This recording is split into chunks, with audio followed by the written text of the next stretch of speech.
In a small town lived a young guy named Mark who worked as a delivery boy for a local pizza place.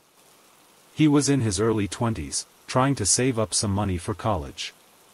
Mark was a pretty average guy, friendly, hardworking, and always up for an adventure. But he had no idea what kind of adventure awaited him that fateful night. It was a Friday evening, and Mark was finishing up his shift. The dinner rush had slowed down, and he was looking forward to clocking out and heading home. That's when the call came in. The order was for a large pepperoni pizza with extra cheese, nothing out of the ordinary. But the address was on the outskirts of town, near the old abandoned house everyone said was haunted. Mark hesitated for a moment. He had heard the stories about that place, the eerie lights, the strange noises, the people who had gone missing. But he brushed it off as just silly town gossip. After all, he didn't believe in ghosts. With a sigh, Mark grabbed the pizza and hopped into his car. The drive was uneventful at first, but as he got closer to the house, he noticed the atmosphere changing. The air grew colder, and a thick fog began to roll in. The road was barely visible, and he had to slow down to avoid driving off into the ditch. Finally, he saw the house looming in the distance. It was an old, crumbling mansion, with ivy-covered walls and broken windows. The place looked like it hadn't been lived in for decades. Mark shivered, but he tried to shake off the feeling of dread that was creeping over him. He pulled up to the house and turned off the engine. The silence was deafening. He grabbed the pizza and walked up to the front door, his footsteps echoing in the stillness. As he raised his hand to knock, the door creaked open on its own. Mark froze, his heart pounding in his chest. "Hello?" he called out, but there was no answer. After a moment, he stepped inside. The interior was dark and musty, with cobwebs hanging from the ceiling and dust covering every surface. He could barely see a few feet in front of him. "Hello?" he called again, a little louder this time. Still, no response. He took a few more steps inside, and that's when he heard it, a faint whispering, like voices coming from somewhere deep within the house. He couldn't make out what they were saying, but it sent chills down his spine. Mark tried to keep calm. Maybe it was just the wind, or his imagination playing tricks on him. But the whispering grew louder, and it was definitely not the wind. He turned to leave, but the door slammed shut behind him. Panic set in as he realized he was trapped.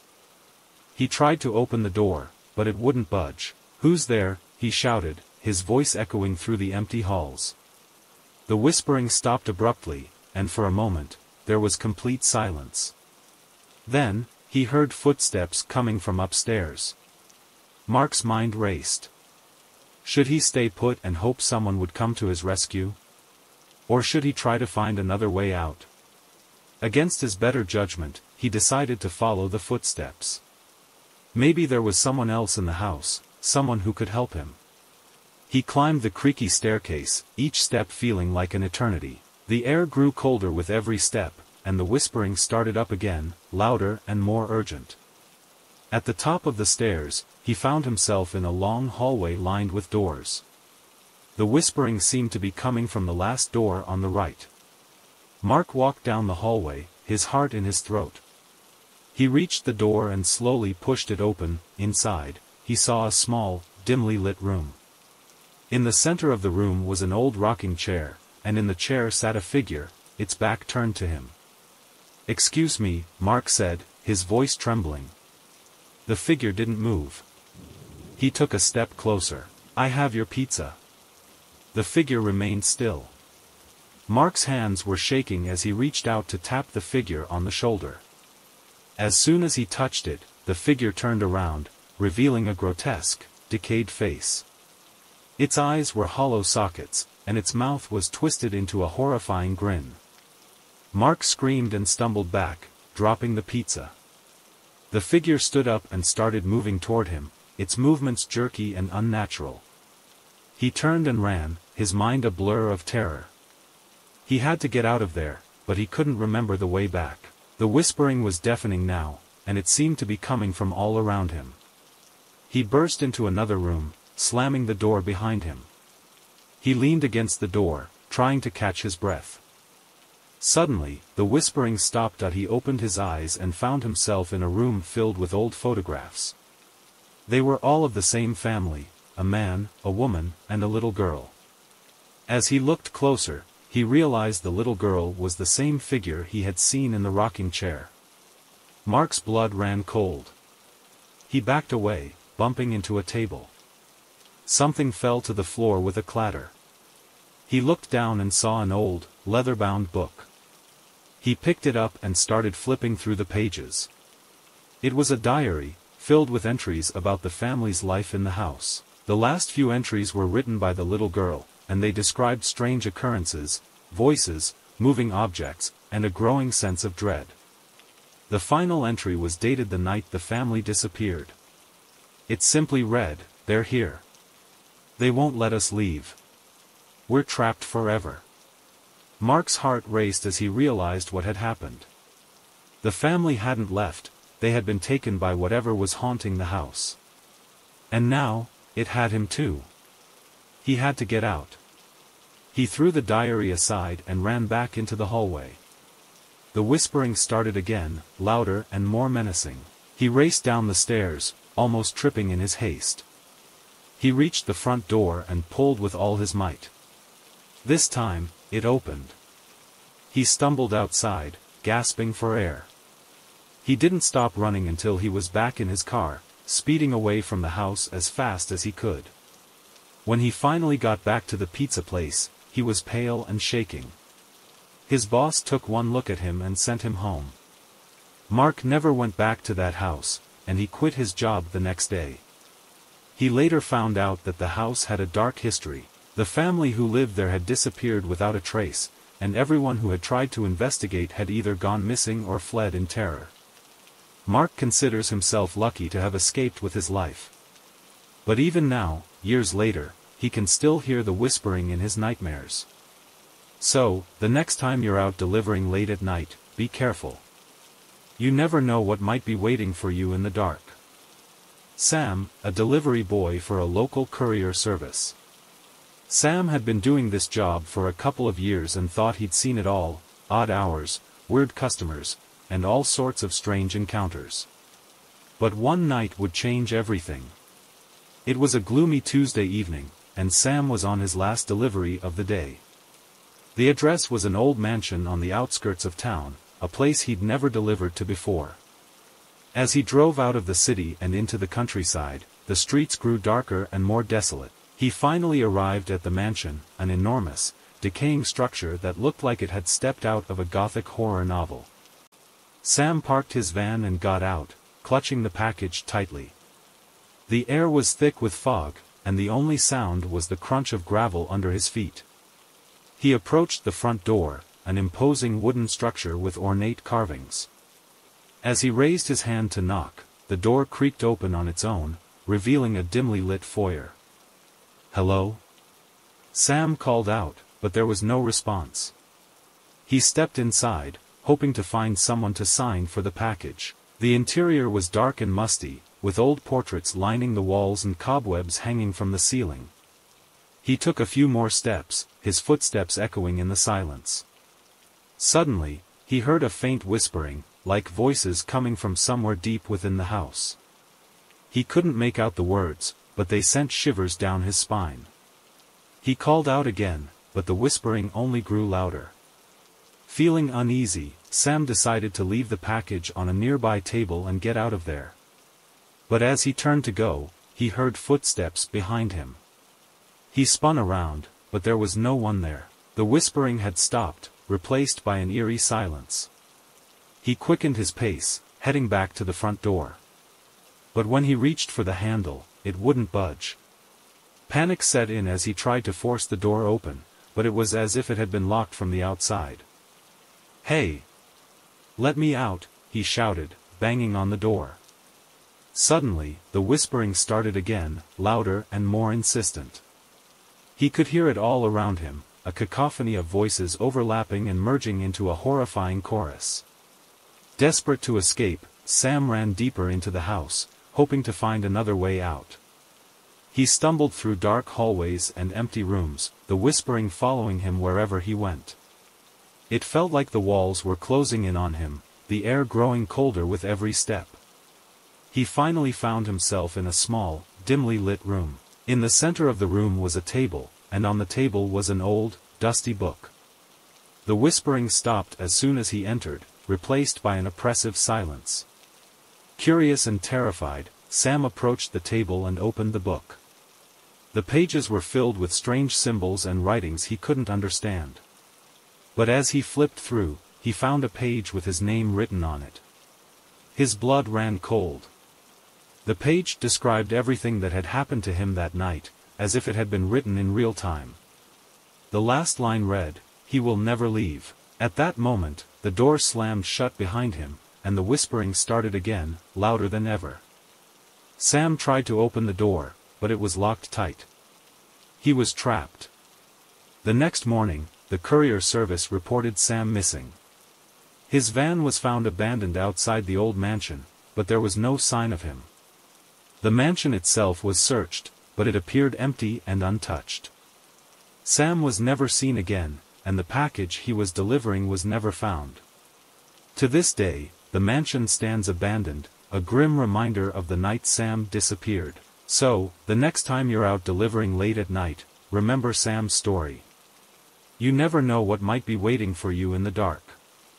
Tom worked as a delivery boy for a popular online shopping company.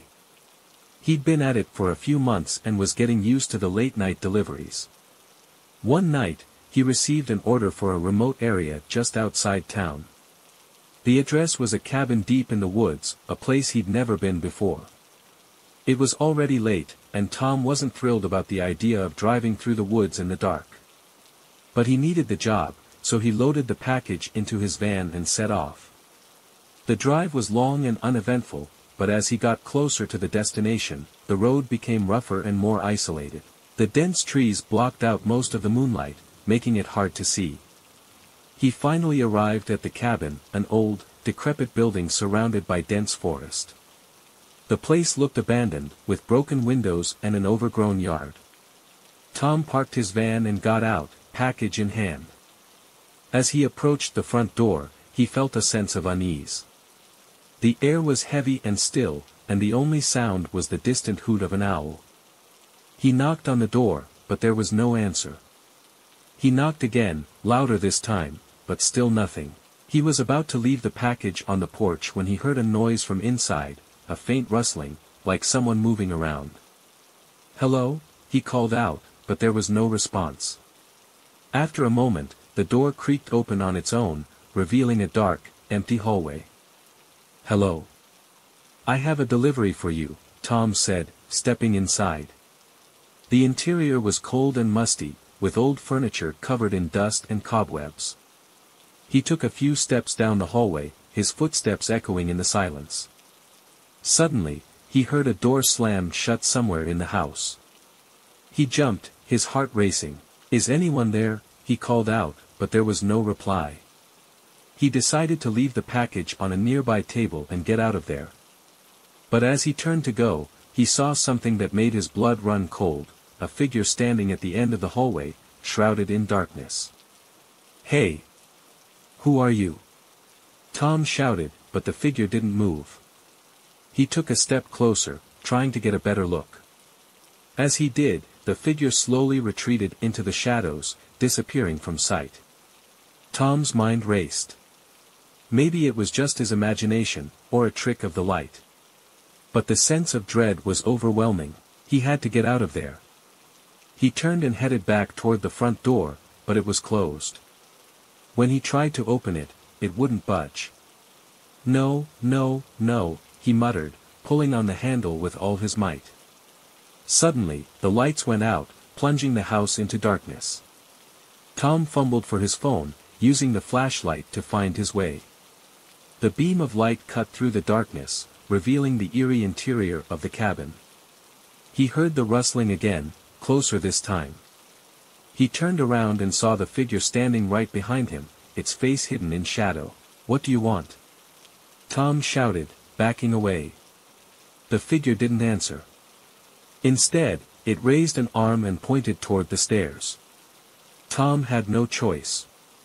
He slowly backed up the stairs, keeping the flashlight trained on the figure. The stairs creaked under his weight, and the air grew colder with each step.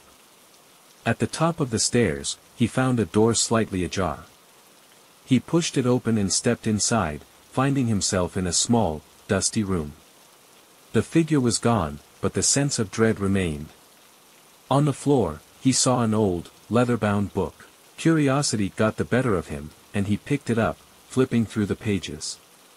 The book was filled with strange symbols and drawings, like something out of a horror movie. He stopped on a page with a detailed sketch of the cabin, including the room he was in. Scribbled in the margins were notes about summoning rituals and dark spirits. Tom's blood ran cold as he realized what he had stumbled upon. He had to get out of there before it was too late. He turned to leave, but the door slammed shut behind him, trapping him inside. He heard the figure's footsteps approaching, slow and deliberate. Desperate, he looked around for another way out. He saw a small window and rushed over, but it was nailed shut. He grabbed a chair and smashed it against the window, breaking the glass. As he climbed out, he felt a cold hand grab his ankle, pulling him back. He kicked and struggled, finally breaking free and falling to the ground outside. He ran to his van, not looking back until he was safely inside. He started the engine and sped away, the cabin disappearing into the darkness. When he finally got back to town, he was shaken and exhausted. He reported the incident to his boss, but no one believed him. The cabin was checked out by the police, but they found nothing unusual. Alex was a delivery boy for a local Chinese restaurant, working the evening shift to make some extra cash. He'd been doing it for a while and thought he'd seen it all. But nothing could have prepared him for what happened one fateful night. It was a quiet Thursday evening, and Alex was almost done with his shift. Just one more delivery to make. The order came from a house on Elm Street, an old, run-down place that had been vacant for years. Recently, though, someone had moved in, but nobody in the neighborhood knew who they were. Alex pulled up to the house just as the sun was setting. The place looked eerie in the dim light, with overgrown weeds and broken windows. He grabbed the food and walked up to the front door, trying to shake off the feeling of unease that was creeping over him. He knocked on the door, and after a few moments, it creaked open. An elderly woman stood there, her face pale and her eyes hollow. She smiled, but there was something unsettling about it. "Good evening," Alex said, handing her the food. "That'll be $12.50. The woman's smile widened, and she reached into her pocket, pulling out a handful of old, crumpled bills. As she handed them to Alex, her fingers brushed against his, and he felt a chill run down his spine. "Thank you," she said in a raspy voice. "Would you mind bringing the food inside for me? My hands aren't what they used to be." Alex hesitated but didn't want to be rude. "Sure, no problem," he said, stepping into the house. The interior was dimly lit, with old furniture covered in dust and cobwebs. The air was heavy with the scent of decay. As Alex followed the woman down the hallway, he couldn't shake the feeling that something was very wrong. They reached the kitchen, and the woman pointed to the table. "Just set it down there," she said. Alex placed the food on the table and turned to leave, but the woman grabbed his arm.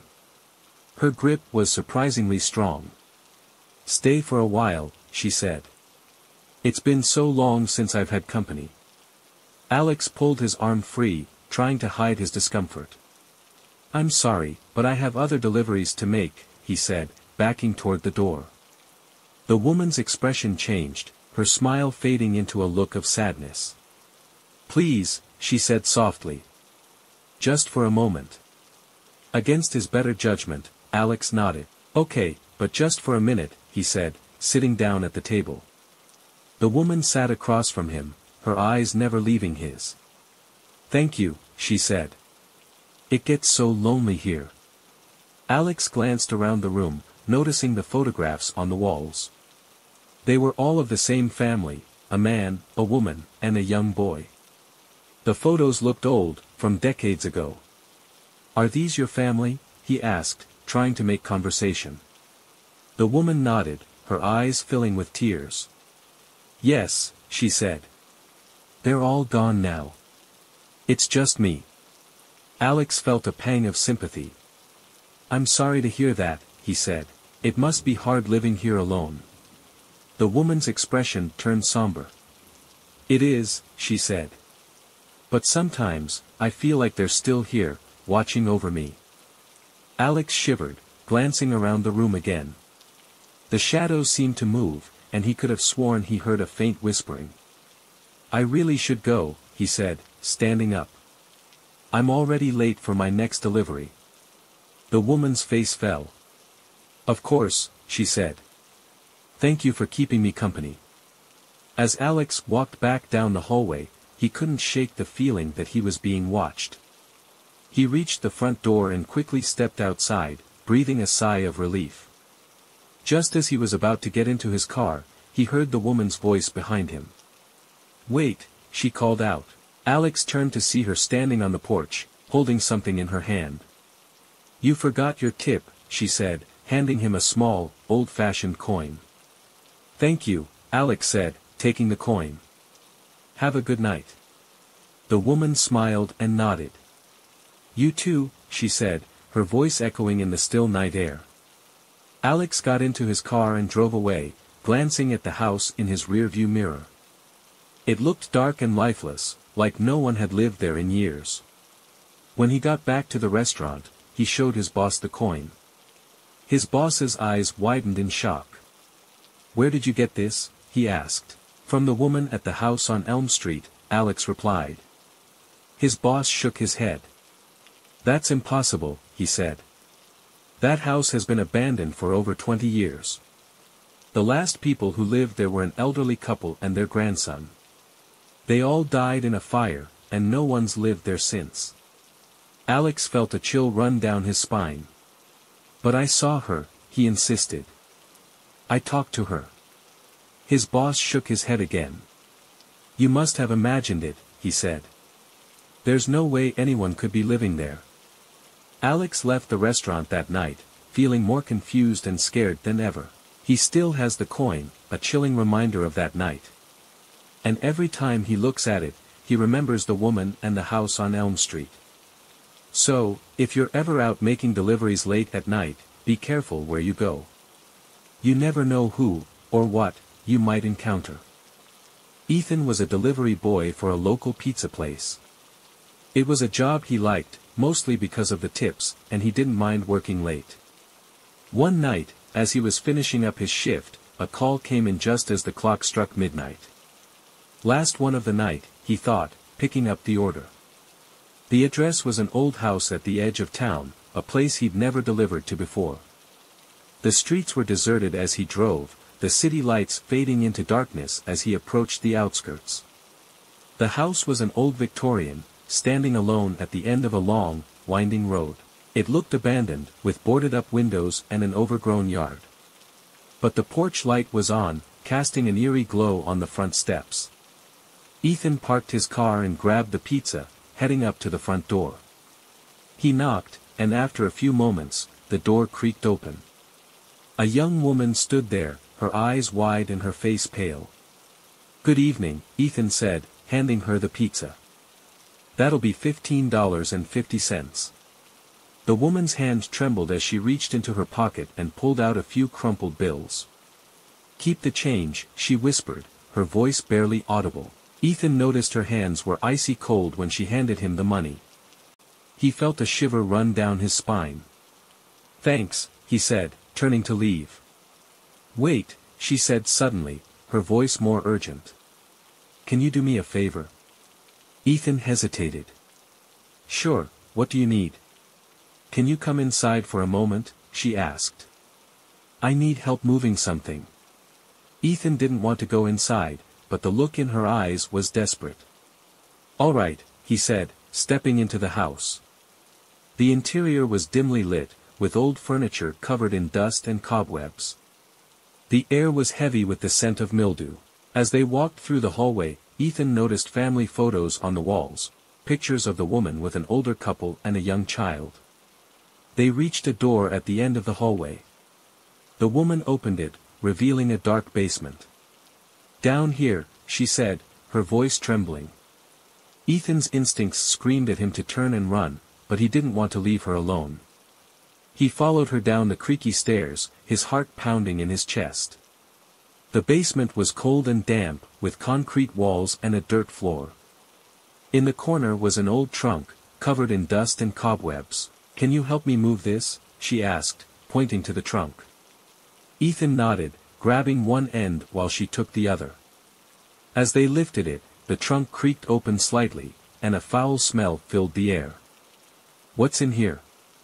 Ethan asked, coughing. The woman's eyes filled with tears. "It's my brother," she whispered. "He's been missing for years. I think he's in there." Ethan dropped his end of the trunk, backing away in horror. "What? Why would you think that?" The woman's face crumpled. "I've been hearing noises. Voices. Coming from the basement. I thought I was going crazy, but then I found this trunk. I can't open it alone." Ethan's mind raced. This couldn't be real. It had to be a prank, or a dream. But the fear in her eyes was real. "We need to call the police," he said, pulling out his phone. "No," she cried, grabbing his arm. "They won't believe me. Please, just help me open it." Against his better judgment, Ethan agreed. They lifted the trunk and set it on the floor. He took a deep breath and opened the lid. Inside was a jumble of old clothes and toys, but as they dug deeper, they found something else, a skeletal hand, clutching a photograph. The woman screamed, and Ethan stumbled back, dropping his phone. The photograph was of the woman and her brother, taken years ago. But scrawled on the back in a shaky hand were the words, "I'm still here." Ethan grabbed the woman's hand and pulled her out of the basement. They ran out of the house and into the night, not stopping until they reached his car. "We have to go to the police," Ethan said, his voice shaking. The woman nodded, tears streaming down her face. "Thank you," she whispered. "I don't know what I would have done without you." Ethan drove her to the nearest police station, where they told their story. The police investigated the house and found the remains in the trunk, along with other disturbing evidence that suggested foul play. The case was reopened, and eventually, it was discovered that the woman's brother had been murdered by their own parents, who had died in a car accident years later. The voices she had been hearing were real, her brother's spirit, trapped and seeking justice. Ethan never took another midnight delivery again. The experience left him haunted, but also thankful that he could help bring closure to a long-forgotten tragedy. So, if you're ever out late at night, delivering to an old, creepy house, remember Ethan's story. Sometimes, the past doesn't stay buried, and the spirits of the lost are closer than you think.